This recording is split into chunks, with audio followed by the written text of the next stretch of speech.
నేను మాట్లాడే మాటల్లో ఏమైనా పొరపాట్లు కానీ తప్పులు కానీ మీకు నచ్చని విషయాలు కానీ ఉంటే నాకంటే ఆల్మోస్ట్ ఇక్కడ ఉన్న వాళ్ళందరూ వయసులో చిన్నవాళ్ళే అనుకుంటాను, పెద్ద హృదయాలతో మన్నించండి.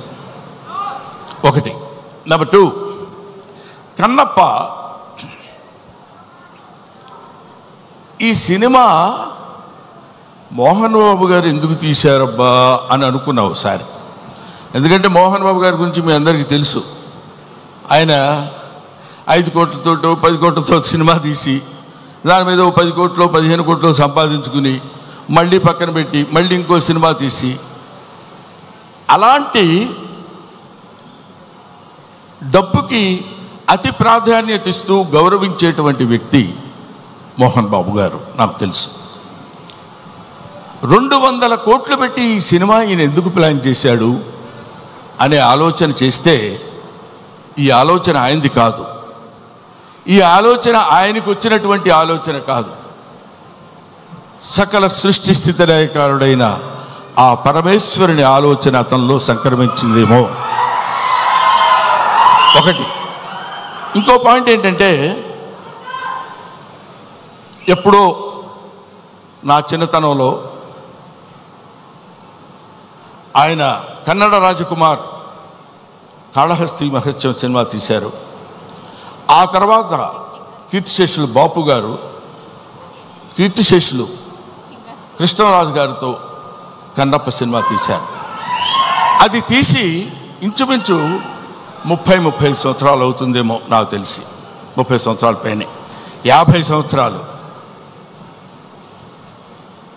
ఆ సినిమా తర్వాత భక్తి తత్వాన్ని ఇప్పుడు ఇక్కడున్నటువంటి కుర్రకారందట్లో భక్తి సన్నగిల్లిపోయి అరాచకాలు పెరుగుతున్న సమయంలో ఏదో ఒక భారతీయ తత్వాన్ని, భారతీయ శివతత్వాన్ని తెలియపరచాలి ఇప్పుడున్నటువంటి కుర్రకారుకి అనేటువంటి ఆలోచనతోటి శివుడే, సాక్షాత్తు శివుడే, సాక్షాత్తు ఆ పరమేశ్వరుడే, సాక్షాత్తు ఆ కాళహస్తీశ్వరుడే, సాక్షాత్తు ఆ వాయులింగుడే మోహన్ బాబుని ఇలా రారా అని పిలిచాడు. ఎందుకు పిలిచాడంటే, కాళహస్తిలో శివుడు ఉంటాడు, పక్కనే మోదుగుపాలెంలో ఉన్న మోహన్ బాబుని పిలిచి నువ్వు రారా, నువ్వు ఏవేవో సినిమాలు తీస్తావంటే నా సినిమా తీయ అన్నాడు. అంతే.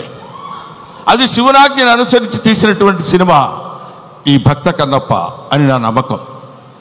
లేకపోతే ఇంత డబ్బు పెట్టి నేను సినిమా తీసి ఇంత టెన్షన్ పడి ఇన్ని రకాలైనటువంటి విమర్శల్ని ఎదుర్కొంటూ నిలబడి సినిమాని రిలీజ్ చేసి శివతత్వాన్ని యావత్ ప్రపంచానికి తెలియపరచాలనేటువంటి ఆలోచన అతను కలగటం ఆయన చేసుకున్న పూర్వజన్మ సుకృతం. అటువంటి మహనీయుడు ఆయన. మోహన్ బాబు గారి గురించి ఇందాకేదో సుమ అడిగితే సరదాగా జోకులుగా నేను మాట్లాడాను కానండి, చెప్తున్నాను కదా, ఆ మాట్లాడటానికి ఆయన ఇచ్చిన చదువు మాత్రమే కారణం. మోహన్ బాబు ఇందాక ఆయన నడిచి వస్తుంటే సాక్షాత్తు శివుని మీద ఒక సేవ చేసినటువంటి శివపాదార్చకుడైనటువంటి ఒక మహదేవ శాస్త్రి వస్తున్న ఆ నడక, టీవీ, ఆ ఆలోచన విధానం, అటువంటి మహానటుడి గురించి మనం చెప్పాల్సిన అవసరం లేదు. ఆ కడుపున పుట్టిన బిడ్డే మనుషుడు విష్ణు. అతన్ని కన్నప్పగా ఎన్నుకుని వీళ్ళందరూ చాలామంది ఏమనుకుంటారంటే, మనం ఈ సినిమాలో యాక్ట్ చేసాం, శరత్ బాబు గారు, మోహన్ లాల్ గారు, లేకపోతే ఇంకొక అక్షయ్ కుమార్ గారు, ముఖేష్ గారు, వీళ్ళందరూ సినిమాల్లో యాక్ట్ చేశారని అనుకున్నారు. కానీ వీళ్ళందరూ యాక్ట్ చేయబడ్డారు. శివుని యొక్క ఆజ్ఞ చేత వీళ్ళందరూ ఈ సినిమాలో నటించాల్సిన, ఎందుకంటే ఎన్నో సినిమాలు చేసిన వాళ్ళు ఉన్నారు. మోహన్ బాబు గారు కూడా ఎన్నో సినిమాల్లో చేశారు. ఎన్నో సినిమాల్లో చేసి డబ్బు సంపాదించారు. డబ్బు సంపాదన మాత్రమే ప్రాతిపదికగా తీసినటువంటి సినిమా